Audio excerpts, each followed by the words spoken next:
j'ai bien cru que j'allais arriver en retard ce matin. Qu'est-ce que ça roule mal ici? Et puis les rues du Havre, dis donc, c'est un vrai labyrinthe. Je suis restée coincée dans un embouteillage. Je crois qu'il y avait des travaux ou une manifestation peut-être. Enfin bref, pas moyen d'avancer. Finalement, j'ai changé mon itinéraire et je suis arrivée à l'heure. Tout va bien. Savez-vous que dans notre cerveau, il se passe exactement la même chose?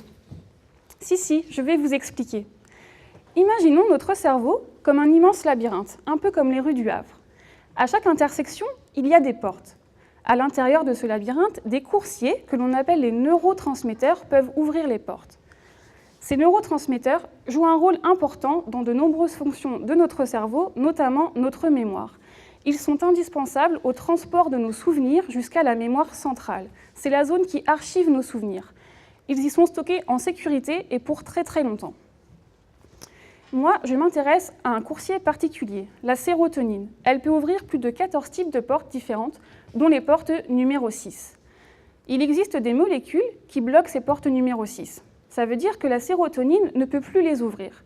Elle se retrouve donc dans la même situation que moi ce matin, elle ne peut plus avancer. Eh bien, pourtant, ces molécules améliorent la mémoire chez le rat. Ça paraît étonnant, mais vous allez comprendre pourquoi. Pendant ma thèse, j'ai administré une de ces molécules à des rats. J'ai donc bloqué les portes numéro 6 de leur cerveau. Et j'ai regardé le trajet du coursier, la sérotonine. Comme ce coursier ne possède pas de GPS intégré, j'ai dû trouver une autre technique pour suivre son trajet. Ça s'appelle l'IRM fonctionnel. Ça permet de visualiser l'effet d'une molécule sur l'activité du cerveau. On obtient alors une carte de type bison futé qui représente le trafic dans les différentes zones du cerveau.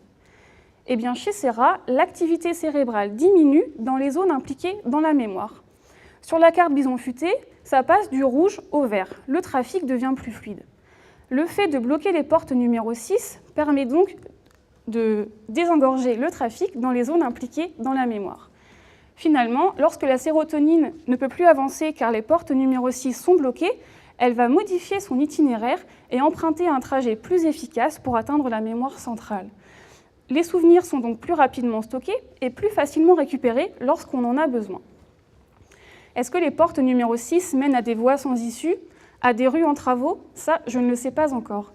J'espère que mon travail de thèse va permettre de mieux comprendre le rôle de ces portes dans la mémoire, d'autant plus que certaines molécules qui bloquent les portes numéro 6 sont actuellement testées chez l'homme afin de peut-être devenir des médicaments qui soigneront les pertes de mémoire chez les personnes âgées.